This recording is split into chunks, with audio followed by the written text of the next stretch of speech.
Почитувани гледачи, вие сте со регионалните вести на телевизија Кисиме Нада. Во нив ќе гледате. Заврши опремувањето на стаклената градина во кругот на средното стручно училиште Моша Пијаде во Тетово. Последните 20 на дена темпото на брзо тестирање во Гостивар е намалено, но и понатаму продолжува. Расчистен случајот со видеоклипот на TikTok за човекот кој покажува легитимација и поминува патарина без да плати на доместок.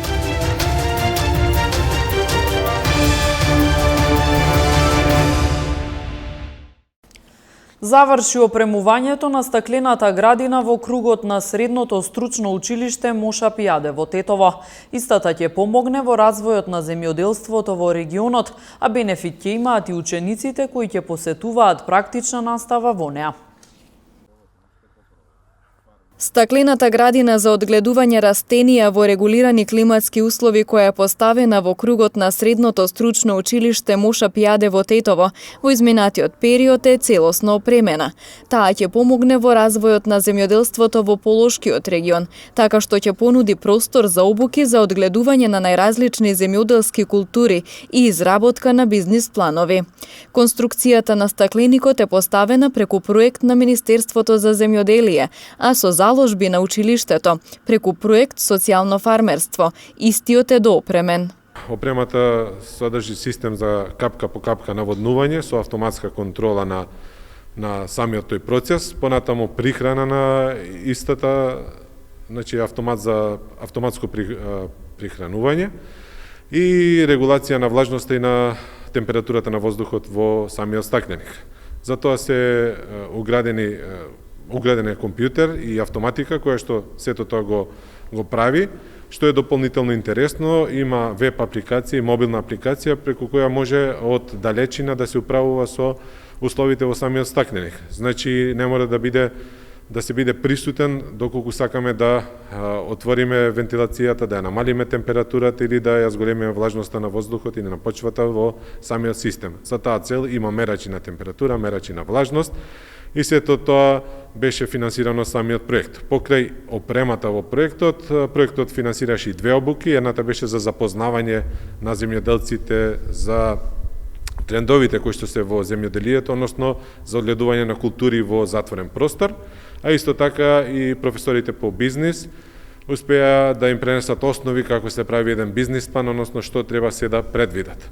Проектот понатаму предвидуваше изнајмување на овој стакленик на јавен повик. Практична настава во стакленикот ќе можат да изведуваат учениците од вкупно 8 паралелки од земјоделската струка. Учениците обавуваат практична настава и тука ќе можат да извршуваат истражувања, да практично да се обучуваат, а доколку имаме и некој што реално ќе се пријави на огласот, а се надеваме дека ќе се пријави, тогаш ќе учествуваат и реално во производство некој процес, односно приватна компанија, така да праксата ќе биде многу позначајна за нив. Стакленикот напролет ќе биде достапен за изнајмување преку јавен повик, откако ќе заврши процесот на трансформација на сопственоста, односно училиштето од општинско ќе премине во државно, а потоа во регионален центар за стручно образование и обука. Од утре матурантите ќе ја бойкотираат наставата, бараат намалување на бројот на предмети за државната матура. Од Сојузот на средношколци во земјава најавуваат дека од утре мнозинството матуранти ќе ја бойкотираат наставата. Председателот на Сојузот Бленди Ходаи како образложение го наведува неприфаќањето на нивните барања за намалување на бројот на предмети кои треба да се полагаат на државната матура оваа година од 4 на 2. Првата барање е намалување на бројот на предметите од 4 предмети што моментално ги имаме за државната матура. Ние предлагаме да имаме само два предмети. Во првиот предмет да биде задолжителна во мајчин јазик на македонски, албански или турски, и вториот предмет што треба ние да полагаме да биде некој предмет каде што ќе ни помогне во студиите во универзитетите што ќе треба да се регистрираме.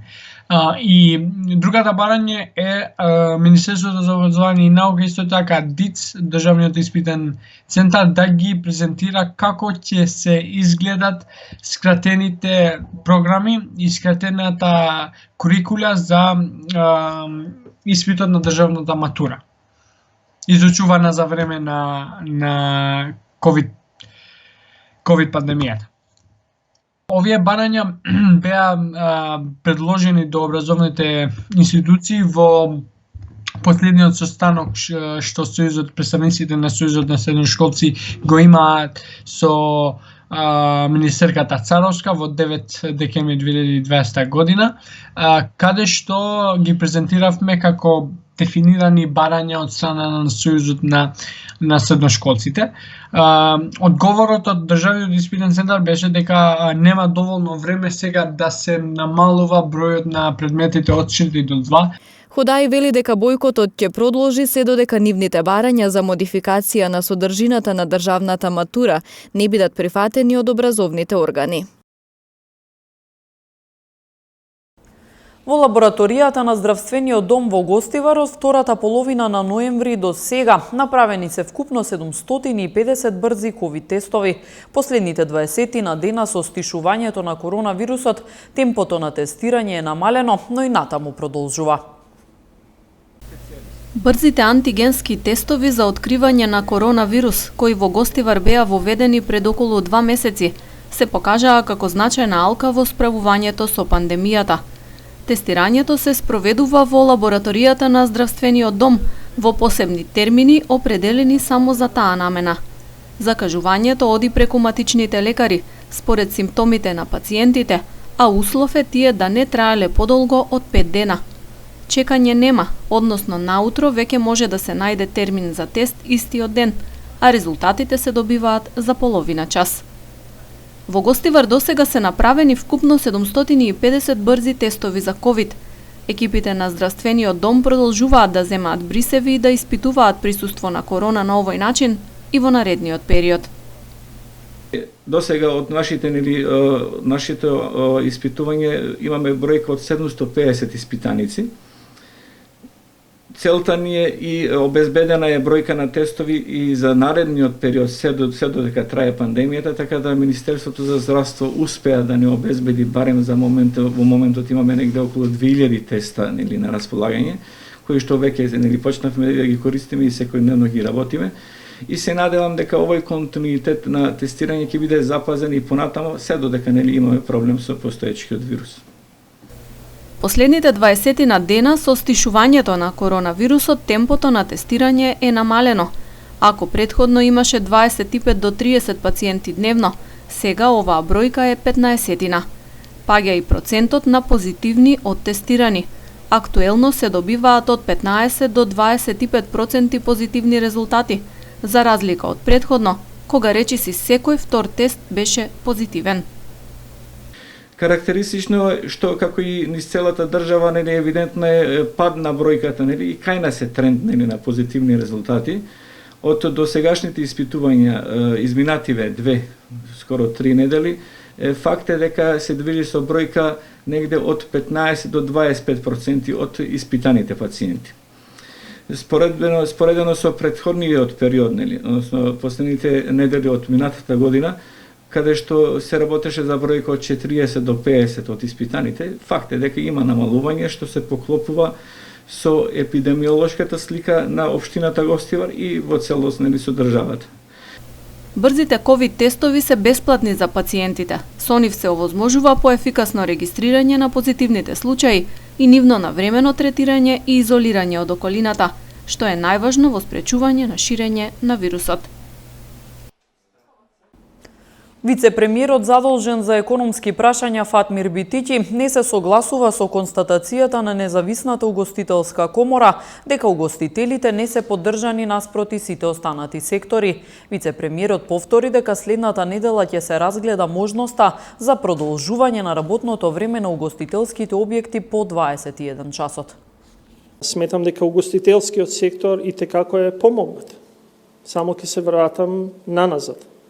Во првиот и вториот пакет на мерки, дури и во бескаматни кредитни линии, имаше само мерки за угостителскиот сектор, наспроти сите други кои што беа погодени. Они продолжија да добиваат финансиска подршка за плати како што добиваа сите. И во процентуално, ако ги видите искористеноста на тие мерки, секако еден солиден дел имаат земено угостителските објекти. Имавме посебно креирани мерки во делот и сегментот на хотелиерство, туризам и угостителство преку Министерство за економија за ваучерите кои што беа поделени. За жал, таму само 50% беа искористени, но значителна голема сума од 6,5 милиони евра беше дадена и така натаму. Имаше грантова шема и така натаму и затоа не се согласувам дека они не се поддржани наспроти сите други. Ако има било кој ентитет кој што смета дека треба да биде вклучен, послушан, секако ќе разговараме, ќе ги послушаме. Ние ги следиме приликите, по сугестиите на Комисијата за заразни болести, следната недела ќе увидиме можноста да се зголеми времето на работење од 21 во 23 часот, но мораме да повториме. Секоја една мерка која што ја носиме, особено кон работење на угостителските објекти, мора непосредно да оди со првата и примарна цел, а тоа е здравјето на граѓаните пред се. Расчистен случајот со видеоклипот на социјалната мрежа TikTok за машко лице кое покажува легитимација и поминува на патарина без да плати на доместок. Следуваат информациите од полицискиот билтен на СВР Тетово. Секторот за внатрешни работи Тетово го расчисти случајот со видеоклипот објавен на 15 јануари годинава на социјалната мрежа TikTok, на која се гледа како машко лице покажува некаква легитимација на наплатна станица и без да плати на доместок поминува со возило Мерцедес со гостиварски регистарски ознаки. Станува збор за 32 годишникот Тетовско Желино и со него вчера извршен службен разговор во полициска станица, а по целосно документирање на случајот ќе му биде изготвен соодветен поднесок. Тој не е вработен во Министерството за внатрешни работи, како што беше објавено во дел од медиумите. Вчера околу 22 часот и 40 минути во Тетовско Горно Палчиште, полициски службеници лишиле од слобода 19 годишникот Тетовско Синичане, затоа што при негов и преглед на возилото што го управувал со тетовски регистарски ознаки му била пронајдена марихуана. Тој бил задржан во полициската станица Тетово за документирање на случајот, пошто ќе му биде изготвен соодветен поднесок. Вчера пак околу 11 часот во Тетовски Челопек полициски службеници привеле 29 годишен гостиварец кој не поседувал никакви документи за идентификација и управувал патничко моторно возило со гостиварски регистарски ознаки, а кое било со истечена регистрација повеќе од 6 месеци. Возилото времено му е одземено, се расчистува случајот. Вчера околу 20 часот и 45 минути во блок 82 во Тетово полициски службеници привеле 44 годишна косовска државјанка која илегално влегла во земјата и непријавено престојувала на подрачјето. Покусото за задржување во полициската станица Тетово била предадена на одсекот за прекуграничен криминал, миграција и странци и реадмисија за натамошна постапка. Вчера вечер во 20 часот и 50 минути 22 и 25 годишници од Тетовско Шемшово во СВР Тетово пријавиле дека околу 17 часот на улица Димо Гавровски Кара во Тетово физички биле нападнати од 24 годишен тетовец и од уште едно друго лице. Во нападот, според нивното кажување, тие користеле метален боксирач и остар предмет, се преземаат мерки за расчистување и документирање на случајот. Вчера во 17 часот и 25 минути 20 годишникот Тетовско Камињане пријавил дека на автопатот Скопје Тетово во близина на угостителски објект физички бил нападнат 26 годишникот Тетовски Челопек и уште едно друго лице. Се работи на расчистување и документирање и на овој случај. Вчера околу 1 часот и 10 минути 50 годишникот Тетово пријавил дека на улица Ѓоце Стојчевски бил каснат од куќе бездомник и 46 годишникот Гостиварски Добридол пријавил дека околу 17 часот во селото неговиот малолетен син бил каснат од куќе бездомник. На Тетовското и Гостиварското подрачје вчера била извршена акцијска контрола за брзина на движење на возилата надвор од населено место. Ова се деталите. Вчера во периодот од 9 до 16 часот на поширокото гостиварско подрачје била спроведена акцијска контрола за брзина со која се движат возилата надвор од населено место. При контролата било откриено и законски санкционирано 61 возило кој ја пречекорило максимално дозволената брзина, од кои 15 за повеќе од 70 км на час, а 31 од 50 до 70 км на час. Вчера исто така на Тетовското подрачје биле реализирани контролни активности за брзина, во кои биле изречени вкупно 25 мерки за пречекорување на истата во населено место, меѓу кои 3 за пречекорување повеќе од 50 км на час. Ваквите активности ќе продолжат и во наредниот период, посебно на автопатот Гостивар Тетово Скопје и на околните регионални патишта, со цел навреме да се откријат и санкционираат пребрзите возачи и да се придонесе за поголема сообраќајна безбедност на подрачјето на секторот за внатрешни работи Тетово.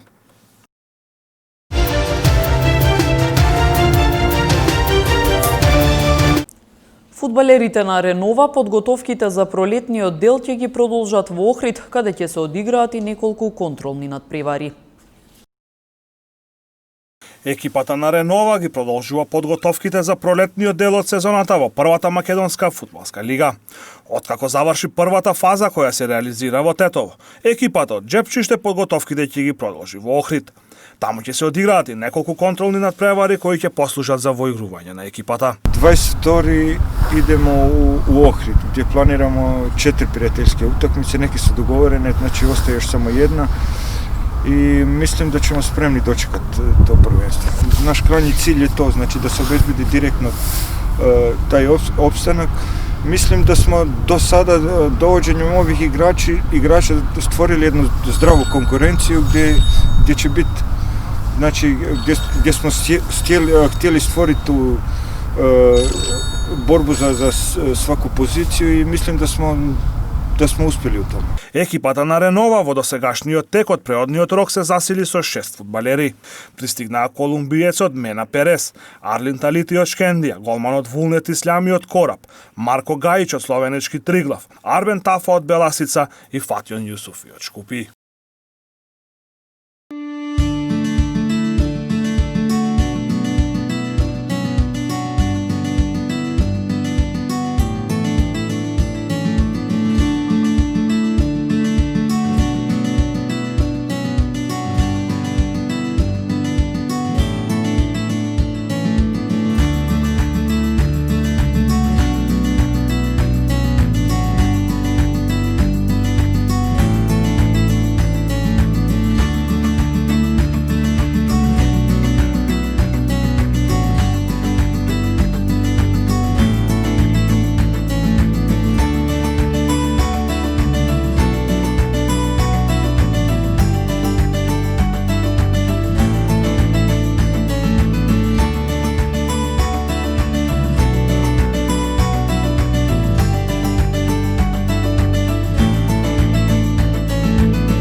Почитувани гледачи, тука е крајот на вестите. Ви благодариме на вашето внимание. Пријатно!